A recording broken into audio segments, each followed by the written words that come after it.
Our next interview here at the Boston 2013 International Book Fair is Jeff Whitehead. And Jeff, give us some of your background. Family, siblings, schooling. Take us up through, if you went to college, take us up from the time that you were a young guy up to college and what your parents did, and do you have siblings, stuff like that, Sure. background. Well, I was born in Saginaw, Michigan, which is also the birthplace of the poet Theodore Retke. A little plug for Retke. He's the only Michigan-born poet to ever win the Pulitzer Prize. Cool. And I didn't know that I was necessarily being influenced by his presence there, or his birth presence there, but as I was going through school, I had a real interest in poetry, and by the time I got into college, I started studying poetry. So I think my birthplace did have something to do with it. But my dad was in business, and he was a great influence on me as well. So when I went off to college, I majored in business administration, but I was sneaking away.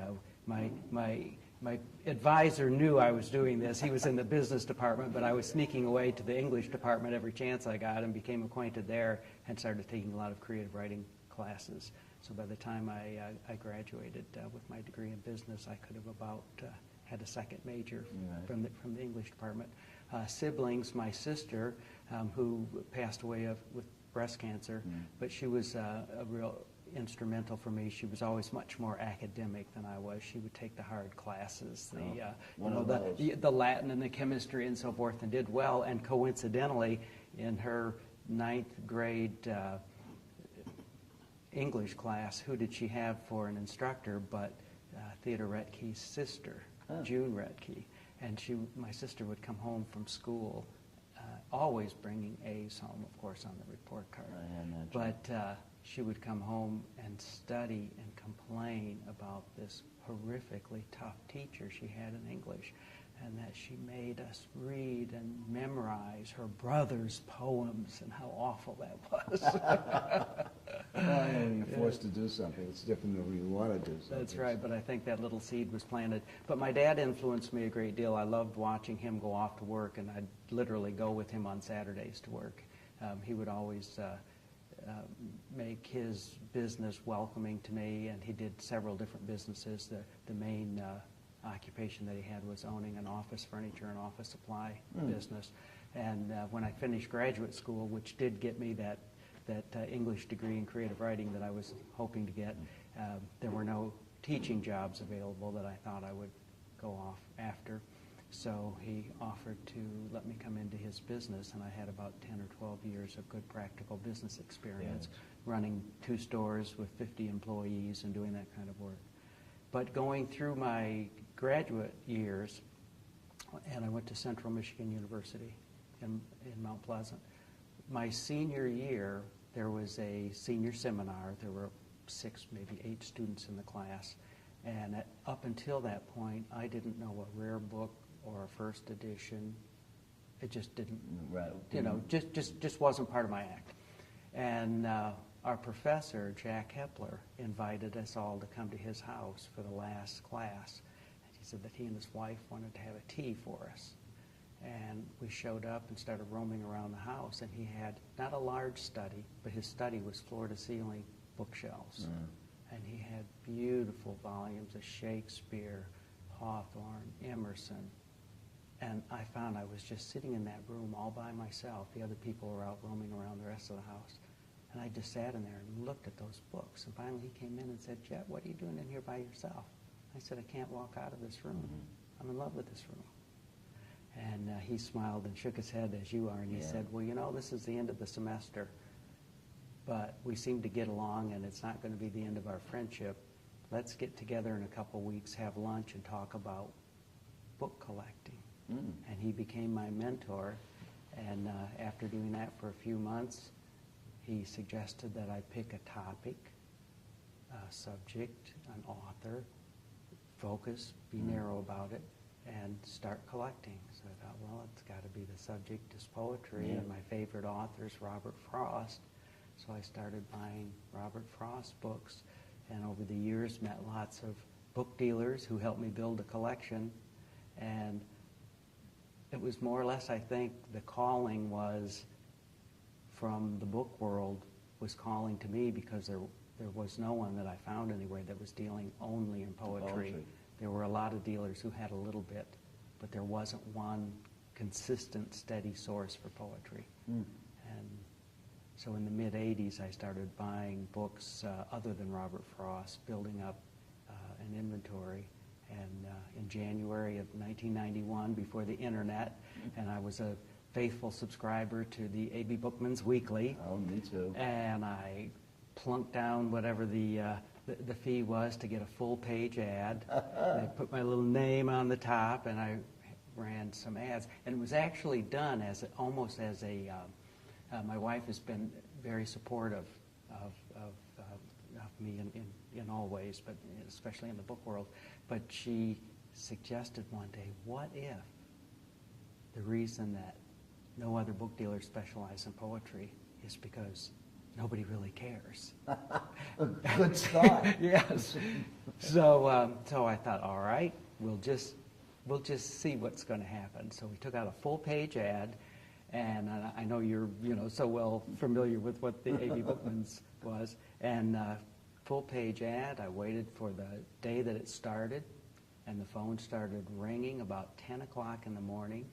And for not just the week that the ad was alive, but for about 3 weeks, I was getting orders every day. I sold almost everything in that ad. Wow.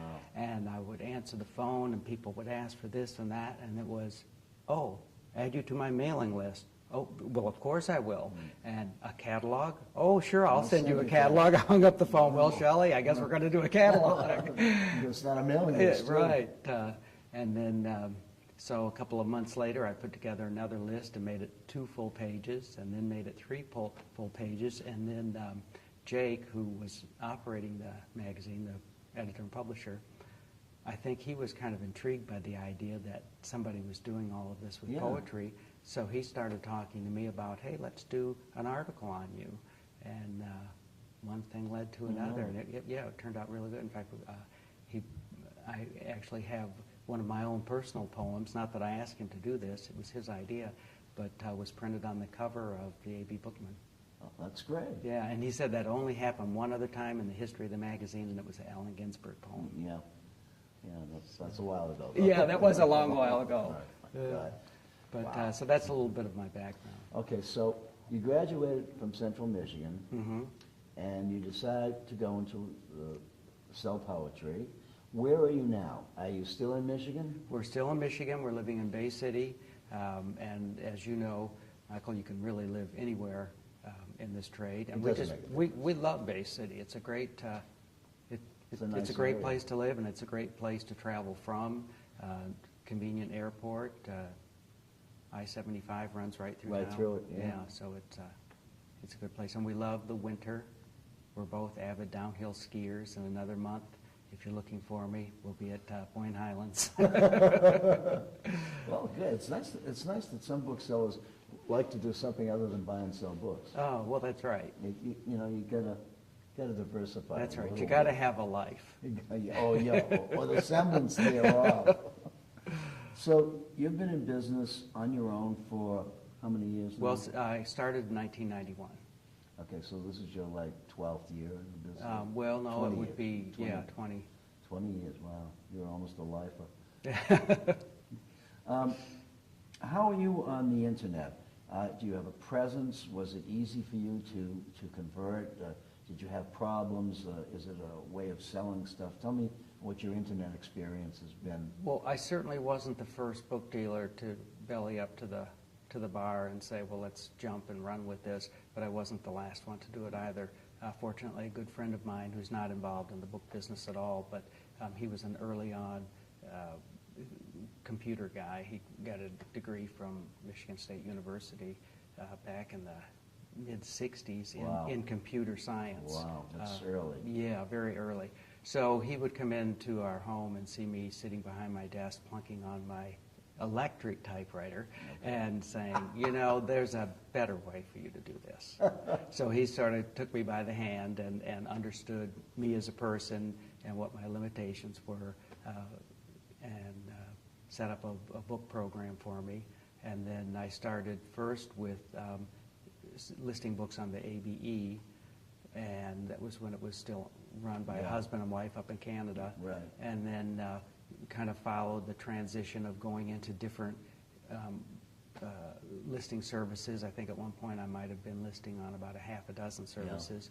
But by the time I got my own website up, I was not real happy with the way that ABAA was going to market, and they would list, as far as I was concerned, I was waiting for them to start listing donkeys and mules for sale. Yeah, pretty much. Pretty much. I thought, well, I may be shooting myself in the foot, but I'm going to get out of that completely. And I started listing only with the ABAA and on my own website and Biblio, and that's the only three places that I go. And to me, it's I look at a presence on the web is certainly important, and I do get orders, surprise orders, which is terrific. I love surprises. But to me, it's as much as if you're in any business, having a billboard. I look at these book fairs that we're in the same way. It's wonderful if you can go home after a book fair and say, boy, that was a real profitable experience. Yeah. But maybe you can't count your receipts at the end of that day and know that it was profitable. You have to wait for a month or two and see what else comes to you. And I think the same is true with the internet.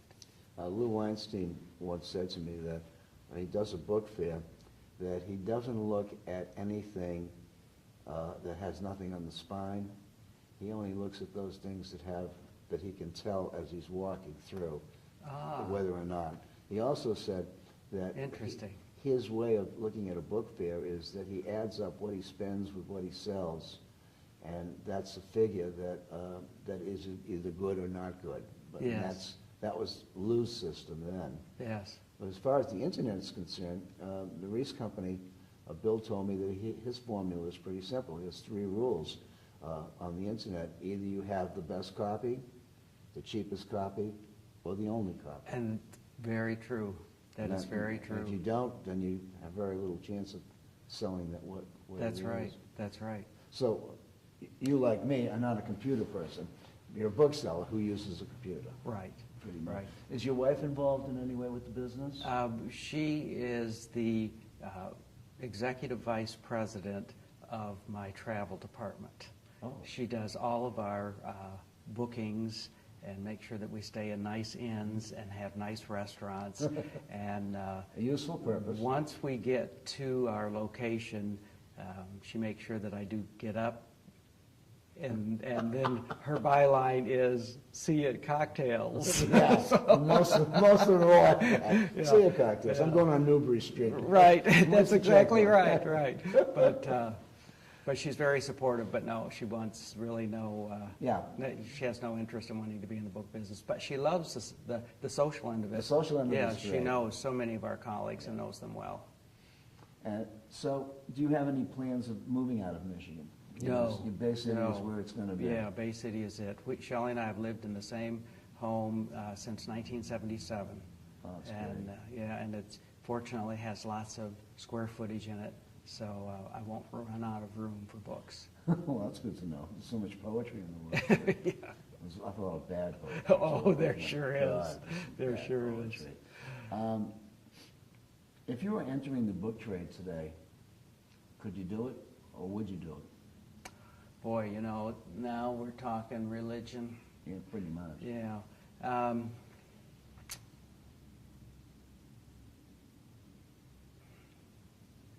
To give the honest answer, Yeah. I couldn't not do it. Yeah. It's just kind of my whole life and soul. It's in your bloodstream, isn't it? It is. I wouldn't want to mislead someone who might listen to this interview and say, well, geez, Jett did it. He says he'd do it again. You need to have your ducks in a row. Yeah. Be well financed. And for someone who needs to bring home a paycheck on a regular basis, it's even more important to have your ducks in a row. Yeah. there in business school, the yardstick was 3 years.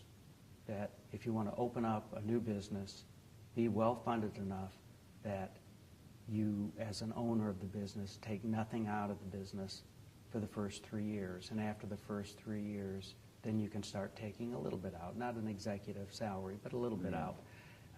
And if you break that rule, you know, most businesses that start, regardless if it's a book business or if you're selling soda pop, most businesses, I think the average is like 80% of them never make it through the first year. Yeah.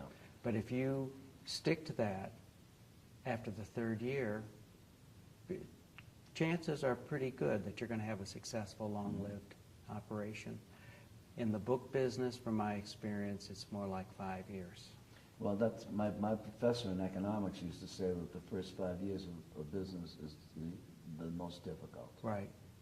And if you've made it that far, you're going to be okay. And a lot of us don't make it that far. Yeah. 1 year or 2 years or something like that. Right. But I don't know of too many people who have entered the book business that have, you know, gone broke in a couple of years, except people who didn't know what they were doing. Right. Shouldn't have been in the first place. That's right. I mean, to them it was a toy. Yeah. And sometimes toys don't work, do they? Yeah. Without batteries or without books. That's right. Jett, what do you see as some of the great challenges facing us as an organization and as a bookseller as we look into the so-called future? Yeah. Well, you know, I'm so optimistic about our industry, and I personally see a lot of young people now becoming book dealers.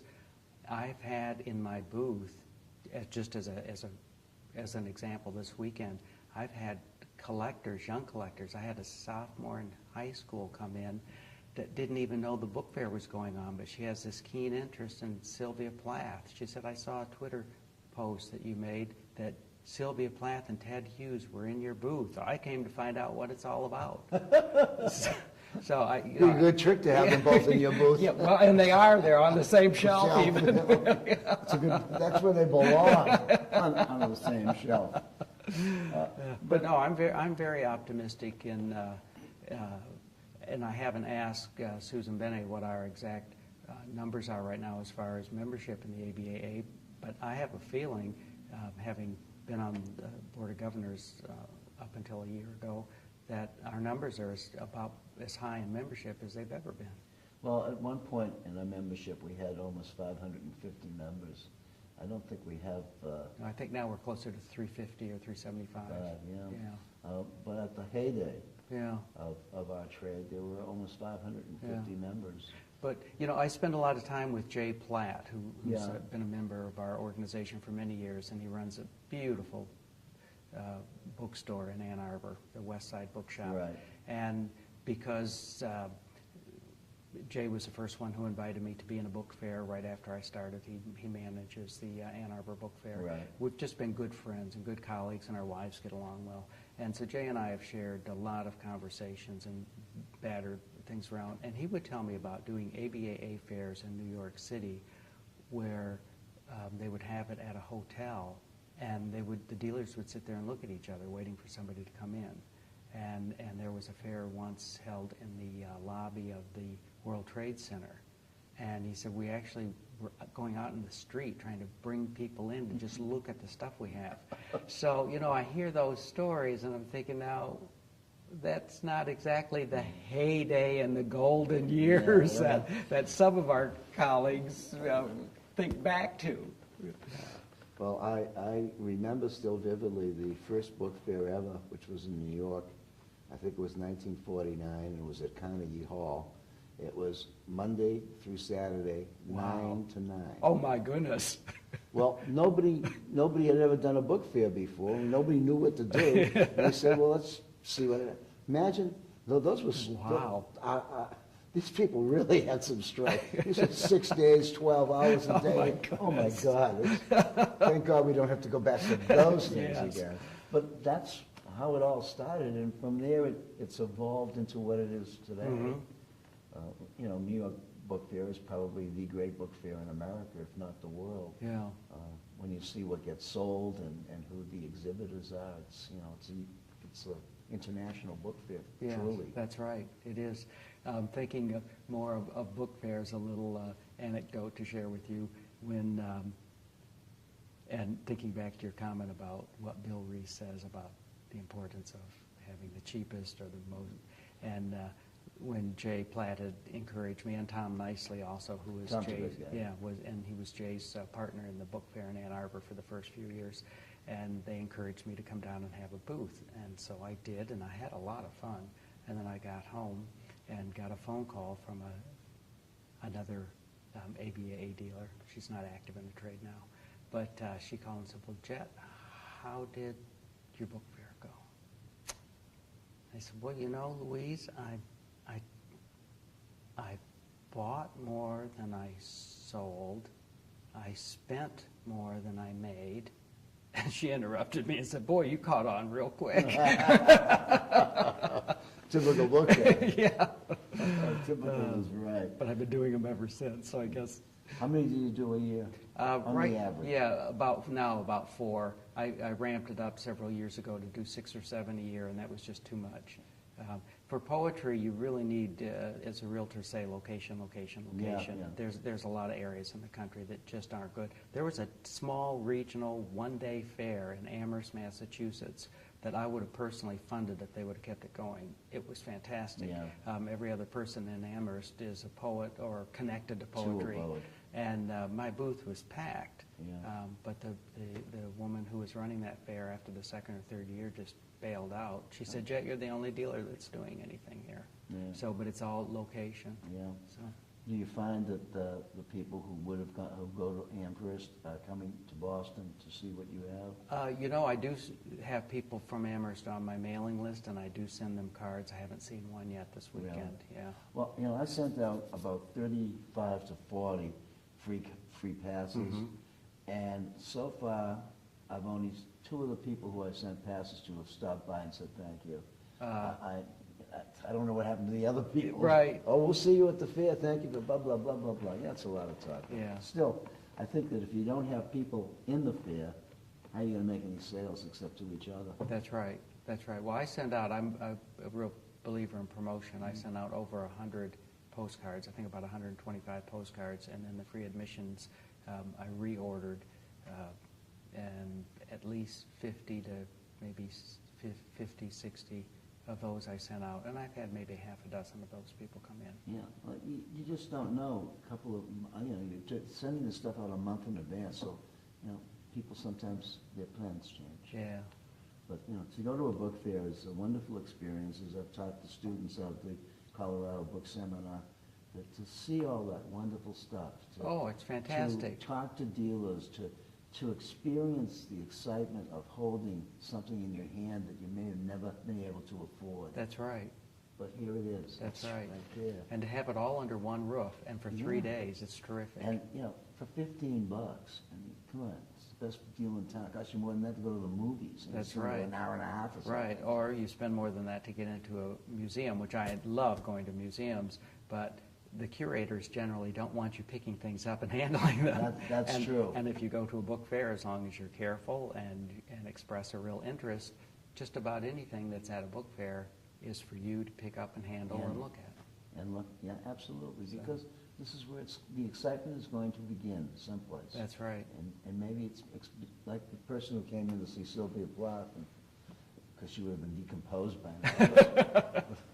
But her poetry will, she will live on. So That's right.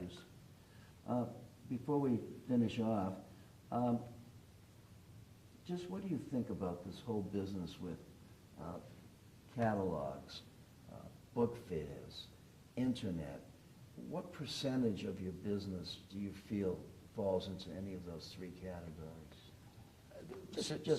Certainly the bulk of my sales come from my own printed catalogs and the quotes that I send out to people. I've made a lot of good contacts over the years, and, you know, some people fall off, but easily 75% of my annual Really? sales come from my own printed catalogs and the quotes that I email to people or some people prefer to just be called on the phone. Yeah. But the book fairs to me are billboards. Right. And the nice thing, though, about a book fair is everybody that goes by your billboard is a potential book buyer. When you put a billboard up on the highway, there's a lot of people that drive by that aren't necessarily interested in books. Yeah. Yeah.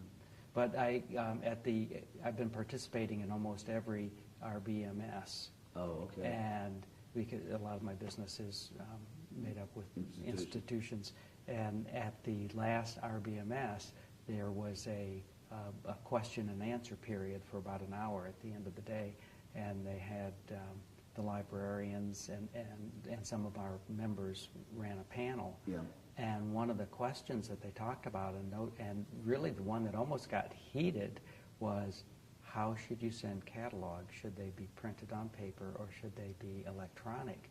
And there were a lot of people in the room who were the librarians standing up saying, they shouldn't use paper anymore. Everything should go computer only. And then the other side stood up, no, I like the permanency of those printed catalogs. It was like, oh my gosh. And you don't want to offend somebody and send it the wrong way. So. It's just, another technological thing that's happening to us. And who knows, maybe 20 years from now, no one will issue catalogs. Well, and Who maybe knows? not, But my catalogs are still, I have a mailing list of almost 1,000 people. They don't all get a catalog, every catalog that I send. But I send out at least 500, sometimes 600 catalogs each time. And in a perfect world, I do 6 catalogs a year because of some other things that were taking my time away. The last couple of years, I've only done 2 or 3 catalogs a year, but I'm ramping that back up now. They definitely pay off. And I think as book dealers, we're selling manuscripts, we're selling letters, which I do a lot of manuscripts and letters. We're selling books. All of that is on paper. And to me, with e-readers and all of this, which is fine if that's the way you prefer to read a book, fine. That's just text as far as I'm concerned. That makes what we do even more important and more valuable. I agree. So I'm all for still printing catalogs and still mailing them out. The guys at the post office love me. Well, you know something? We got to come to our 30 minutes. Oh, no, I'm just warming up. I know you are. Thanks very much, Jett. Enjoyed My it. pleasure. It was great. Great.